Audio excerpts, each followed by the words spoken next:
প্রিয় দর্শক, বাংলা ব্যান্টার চ্যানেলে আপনাদেরকে স্বাগতম। আজকে আমরা জাপানের প্রধানমন্ত্রীর হোয়াইট হাউস সফর নিয়ে কিছু কথা বলবো।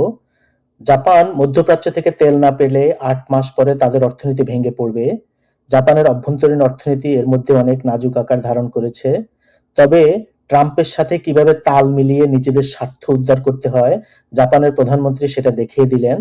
ট্রাম্পের সাথে সাক্ষাতের সময় ট্রাম্প যা চায়, যেরকম আচরণ প্রত্যাশা করে, ঠিক সেরকম করে তিনি নিজ দেশের জন্য ট্রাম্পের মূল্যবান সমর্থন আদায় করে নিয়েছেন।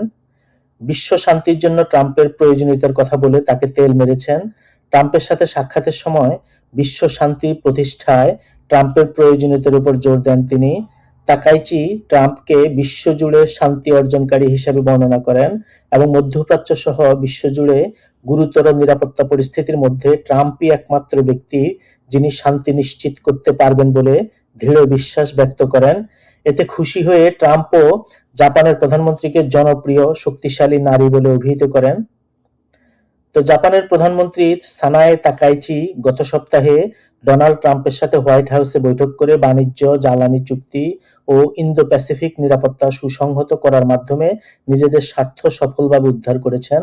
কৌশলগতভাবে ট্রাম্পের আমেরিকা ফার্স্ট নীতির সাথে তাল মিলিয়ে সামরিক আইন মেনে ইরানের বিষয়ে সহায়তা না দিয়েও দ্বিপাক্ষিক সম্পর্ক এবং বিনিয়োগ বৃদ্ধি করেছেন।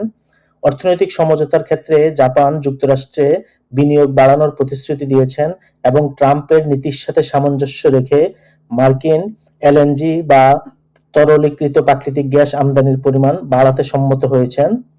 এছাড়া হরমুজ প্রণালীতে সামরিক সহায়তায় মার্কিন অনুরোধ এড়াতে সক্ষম হয়েছেন। শান্তিবাদী সংবিধানের অজুহাত দেখিয়ে আইনগত সীমাবদ্ধতার কথা ট্রাম্পকে বুঝিয়ে বলেছেন, যে কারণে ট্রাম্পের অভ্যন্তরীণ জনমতকে তিনি শান্ত রাখতে পেরেছেন।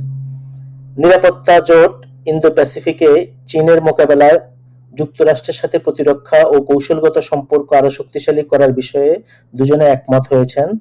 ব্যক্তিগত সম্পর্কের দিক থেকেও ট্রাম্পের সাথে তিনি বেস্ট বাডির মতো আচরণ করেছেন এবং হোয়াইট হাউসের ডিনারে তাকে উষ্ণ অভ্যর্থনা জানিয়ে ব্যক্তিগত সম্পর্কের মাধ্যমে কূটনৈতিক সুবিধা হাসিল করেছেন।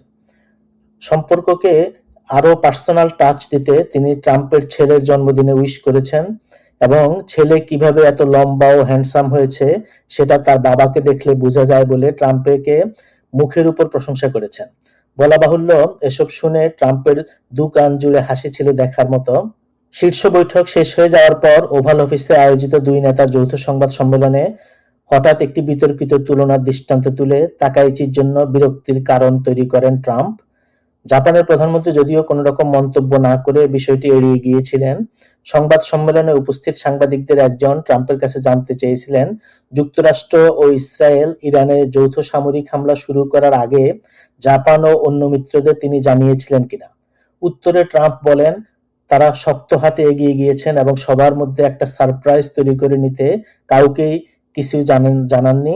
এটুকু বলার পরে তিনি বিব্রতকর মন্তব্যটি করেন, সেটি হলো, জাপানের চেয়ে অন্য কেউ আর ভালো সারপ্রাইজ বুঝে না, কারণ পার্ল হারবার নিয়ে জাপান যখন আমেরিকা আক্রমণ করে তখন তো তারা আমেরিকাকে জানায়নি। তো তাকাইচি তখন অবাক হওয়া ছাড়া আর কিছু করার ছিল না, কারণ পার্ল হারবার দ্বিতীয় বিশ্বযুদ্ধের ঘটনা এবং সে সময় জাপান আমেরিকাকে আক্রমণ করেছিল, অতর্কিতে আক্রমণ করেছিল। সেই বিষয়টা তুলে জাপানের প্রধানমন্ত্রীকে এক ধরনের বিব্রতকর পরিস্থিতিতে ফেলা হয়েছিল, কিন্তু তাকাইচি সেটা খুব সুন্দরভাবে কাটিয়ে তুলেছেন, তিনি এই বিষয়ে কোনো মন্তব্য করেননি। তো দ্বিতীয় বিশ্বযুদ্ধের পর থেকে জাপান আমেরিকার অধীন একটি দেশ। বাংলায় যাকে বলা হয় করদ রাজ্য, সেটা বললেও একেবারে ভুল হবে না। জাপানে এখনো 50,000-এর উপরে মার্কিন সেনা মোতায়েন আছে, ফলে সামরিক এবং বিদেশ নীতিতে জাপান আমেরিকার উপর নির্ভরশীল। কিছুদিন আগে জাপানের প্রধানমন্ত্রী তাইওয়ান প্রসঙ্গে চীনে আক্রমণের কথা বলেন। তাইওয়ান প্রসঙ্গে মন্তব্য করে চীন ও জাপানের মধ্যে তিনি তীব্র উত্তেজনা সৃষ্টি করেন। 2025 সালের 7ই নভেম্বর পার্লামেন্টে তাকাইচি বলেন, চীন তাইওয়ানে হামলা চালালে তা জাপানের অস্তিত্বের জন্য হুমকি স্বরূপ হবে, যা সামরিক পদক্ষেপ খুব সম্ভবত মার্কিন সেনাদের সাথে যৌথভাবে নেওয়ার পথ তৈরি করতে পারে। তো বেইজিং এই মন্তব্যকে সীমা অতিক্রম এবং চীনের অভ্যন্তরীণ বিষয়ে চরম হস্তক্ষেপ বলে নিন্দা জানায় এবং একে উস্কানিমূলক বলে আখ্যায়িত করে। এর ফলে চীন জাপান সম্পর্কের উল্লেখযোগ্য অবনতি ঘটে এবং আঞ্চলিক অস্থিরতা বাড়িয়ে দেয়, যা জাতিসংঘ পর্যায়েও গড়ায়। এই বক্তব্যটি জাপানের দীর্ঘদিনের কৌশলগত অস্পষ্টতার নীতি থেকে সরে আসার ইঙ্গিত দেয় বলে বিশেষজ্ঞরা মনে করেন। তো চীন বিরোধী বক্তব্যের পরে জাপানে তাকাইচির জনপ্রিয়তা বেড়ে যায়। প্রধানমন্ত্রী হিসেবে দায়িত্ব গ্রহণের মাত্র ১১০ দিনের মাথায় তিনি আগাম সংসদ নির্বাচন আহ্বান করেন এবং সেই সিদ্ধান্ত শেষ পর্যন্ত সফল প্রমাণিত হয়।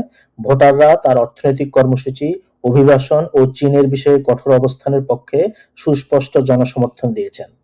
তো ট্রাম্পের সাথে আলোচনার এক পর্যায়ে সংবাদ সম্মেলনে তাকাইচি জাপান ইজ ব্যাক বলে হাত তুলে স্লোগান দেন, যেটা ট্রাম্পকে ভীষণভাবে খুশি করে, যা তার চেহারা দেখে বোঝা যাচ্ছিল, এবং জাপানের কাছ থেকে আমেরিকা এমন আচরণই প্রত্যাশা করে। অর্থনীতিও আমেরিকার সাথে গভীরভাবে সম্পৃক্ত। জাপান মার্কিন যুক্তরাষ্ট্রের সরকারি ঋণ বা ইউএস গভর্নমেন্ট ডেটের সবচেয়ে বড় বিদেশি ধারক। বর্তমানে জাপানের কাছে প্রায় $1.2 ট্রিলিয়ন ইউএস ট্রেজারি বন্ড রয়েছে। জাপানি ইয়েনের মান ঐতিহাসিকভাবে কমে যাচ্ছে, যার ফলে ব্যাংক অব জাপান তাদের দীর্ঘমেয়াদী নীতি পরিবর্তন করতে বাধ্য হচ্ছে। নিজেদের অর্থনীতি ও মুদ্রাকে বাঁচাতে তাদের এখন প্রচুর অর্থের প্রয়োজন। জাপান যদি নিজেদের বাঁচাতে তাদের হাতে থাকা বিপুল পরিমাণে মার্কিন ট্রেজারি বন্ডগুলি বিক্রি করা শুরু করে, তাহলে কি হবে? তো সবাই হয়তো এখন মধ্যপ্রাচ্য বা অন্যান্য ভূ রাজনৈতিক খবরের দিকে তাকিয়ে আছেন, কিন্তু জাপান যদি তাদের অর্থনীতি সামাল দিতে গিয়ে আমেরিকান ঋণের টাকা বাজার থেকে তুলে নেওয়া শুরু করে, তবে তা পুরো বিশ্বের অর্থনীতিতে বিশাল প্রভাব ফেলবে। তো এরকম পরিস্থিতিতে তাকাইচির সফর এবং ট্রাম্পের সাথে বৈঠক খুবই গুরুত্বপূর্ণ। বিশেষ করে মধ্যপ্রাচ্যে তেলের সাপ্লাই বন্ধ হলে তাদের অর্থনীতি ভেঙে পড়বে।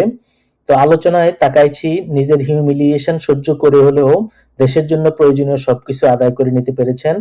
ইরান যুদ্ধে না জড়িয়েও ট্রাম্পের বিরাগভাজন না হয়ে রাজনৈতিক ও অর্থনৈতিক সুবিধা আদায় করে নিতে পেরেছেন।